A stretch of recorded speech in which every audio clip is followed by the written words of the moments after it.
Okay, here's some things I wish I knew when I was like 15. Uh, what was it? um, how other people treat you is a reflection of how they feel about themselves, not you. Secondly, learn to feel your feelings.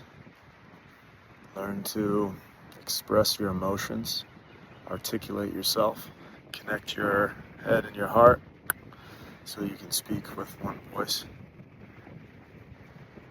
You need to be able to feel it in order to heal it.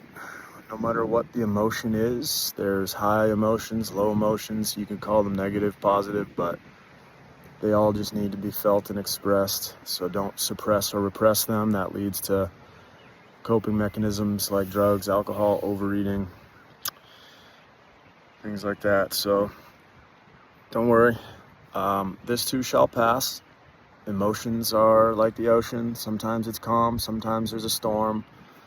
Changes with the weather, so just breathe through it. What else? You got to take care of different levels of your body. So, and your it's more than just your body. You got to take care of yourself on many levels. So you have to take care of your body, your mind, your heart, and your soul. And there's different things that you can do to take care of each: exercise, meditation, journaling, self-reflection, creativity, art, different things like that, intellectual pursuits, reading and writing, learning. Another one is learning how to discern what is yours and what is someone else's projection, especially when it comes to internalizing other people's emotions, caregivers, teachers, coaches, siblings, romantic partners. Learn how to discern between what is yours and what is theirs. So that might take meditation, reflection, time alone to learn who you are and not just being codependent on other people. Another one, discern who's the authority in your life.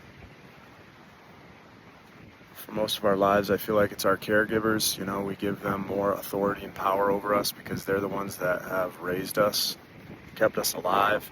But at some point, we need to reflect and ask ourselves, are those people living the life that we want? If they are, yeah, then maybe we could or should emulate them if that's what we want for ourselves. But we need to learn to figure out who is the authority in our own life and then make our own decisions based on what we want and make those choices consciously.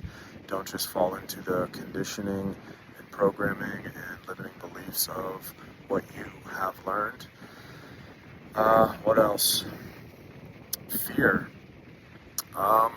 Fear is something that I think signals what we want or don't want.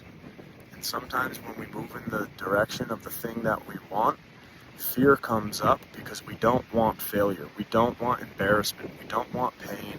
We don't want, to look stupid or foolish. We don't want humiliation. But sometimes the things that we want to do will require us to develop skills that we don't yet have. So in the process of learning, we can feel stupid. We can feel embarrassed and humiliated and not skilled at things. But it's important to overcome those fears with consistent practice so that you can develop and grow and learn and overcome those fears. So the whole point is that fear is just a signal of an emotion. It is not the defining factor of what our life will become. So we need to learn to feel the fear, breathe through it, and then take the action that we consciously want to take to achieve the things we want to achieve and not let the doubts of others impact our own ability to live our authentic lives. I think the most important thing is to realize that we have to consciously choose who we want to become, and the way I think to do that is through authentic, genuine surrender to a higher power, and that is what will connect you with your higher self. Your higher power and you are one, and it's just a matter of removing all the blockages and fear and programming that gets in the way of that. So That's all for now. I wish you the best. God bless. Good luck. See you later.